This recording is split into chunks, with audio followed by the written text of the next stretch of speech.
सुख समुन्नत शांति सद्धात्री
వచ్చే బతుకమ్మకు రండుగా ఈరోజు మహిళలందరితో బతుకమ్మ సంబరాలు ఎంతో ఘనంగా జరిగాయి.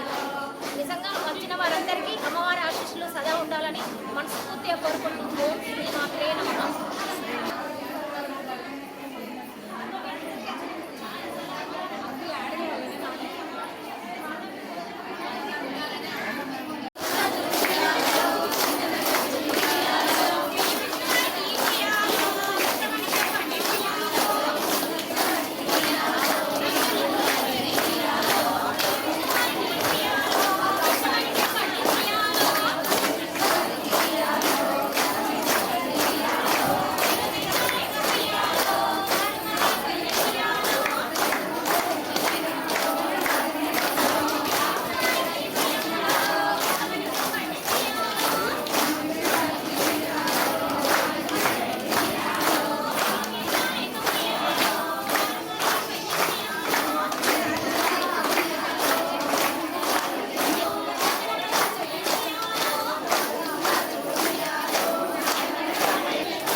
లలితామాత ఆలయంలో కులాసలు ఈరోజు బతుకమ్మ సంబరాలు జరుగుతున్నాయి.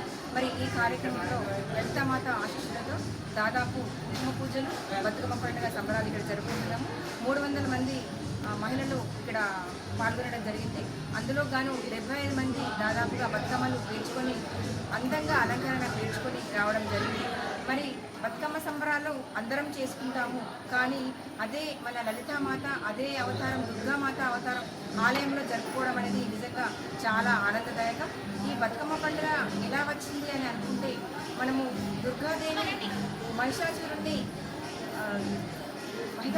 చంపినప్పుడు యుద్ధంలో అలసిపోయి పడుకున్నప్పుడు అప్పుడు ఉన్న చుట్టుపక్కల మహిళలందరూ కలిసి 9 రోజులు మహిళలందరూ తీరొక్క పువ్వులతోటి బతుకమ్మలు వాళ్ళు పేరించి ఆడుతుంటే అమ్మ అలసిపోయినప్పుడు 9వ రోజు మరి దుర్గాదేవి అదేవిధంగా లలితామాత అలసిపోయి ఆ రోజు నిద్ర నుంచి లేస్తుంది. కాబట్టి మహిళలందరూ ఈ బతుకమ్మ పండుగ ఆడుకునే సంస్కృతి మనది గొప్ప సంస్కృతి. అదేవిధంగా ప్రపంచంలో ఎక్కడైనా కానీ దేవుణ్ణి పూజిస్తారు, కానీ ఒక పూలను మాత్రమే పూజించే ఒక గొప్ప సంస్కృతి మన తెలంగాణది. మరి ఈరోజు మాకు ఈ అవకాశం ఇచ్చిన లలితామాత ట్రస్ట్ వారికి, అదేవిధంగా ఇక్కడ మా మహిళలందరికీ చల్ల స్వరూపమ్మ గారి ఆధ్వర్యంలో నిజంగా మాకు ఇక్కడ 180 శ్రీచక్రాల ఆలయము ఉండడం మేము మా అదృష్టంగా. మరి ఇలాంటి కార్యక్రమాలు ఏవైనా కానీ ఇంకా మా ముందు మా ఇక్కడ ఉన్న మా మహిళలందరూ ప్రతి ఒక్క కార్యక్రమం విజయవంతం చేయడానికి మీకు మీ పాదాభివందనం సాక్షిగా మేము చెప్తున్నామమ్మా. మరి ఏ కార్యక్రమం అయినా విజయవంతం చేయాలని మేము చెప్తున్నాం.